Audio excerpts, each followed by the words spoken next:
Bro నువ్వు దేవుడిని నమ్ముతావా? ఆబ్వియస్లీ నమ్ముతాను. బట్ నమ్మకం అంటే ఎట్లా? దేవుడా నువ్వు నాకు అన్నీ ఇచ్చేయి, దేవుడా నువ్వు నాకు అన్నీ సమకూర్చేయి అనే నమ్మకం కాదు. ఫర్ ఎగ్జాంపుల్ నేను రాముడిని నమ్ముతాను అంటే రాముడి క్యారెక్టర్ని నమ్ముతా.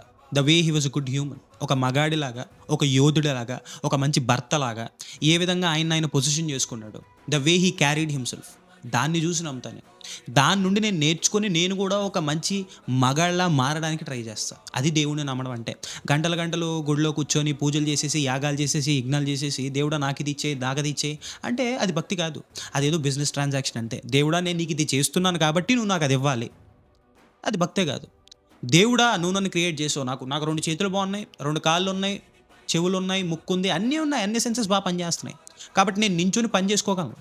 అది నువ్వు నాకు ఇచ్చావు చాలు. నిన్ను ఇన్స్పిరేషన్గా తీసుకొని నేను కూడా ఒక మంచి మనిషిగా ఎదగడానికి ట్రై చేస్తాను. ఇది నిజమైన భక్తి అంటే. దేవుణ్ణి నమ్మడం అంటే ఏంటి? ఆయన నుండి ఏదైనా నేర్చుకొని, ఆయన క్యారెక్టర్ నుండి ఏదైనా నేర్చుకొని, ఆ ట్రైట్స్ని తీసుకొని నిన్ను నువ్వు డెవలప్ చేసుకోవడం, సెల్ఫ్ డెవలప్ చేసుకోవడం అనేది దట్ ఈస్ కాల్డ్ రియల్ భక్తి. ఆయనకి యాగం చేసేసి, పూజ చేసేసి నువ్వు నాకు ఇచ్చేయి అంటే అది భక్తి కాదు.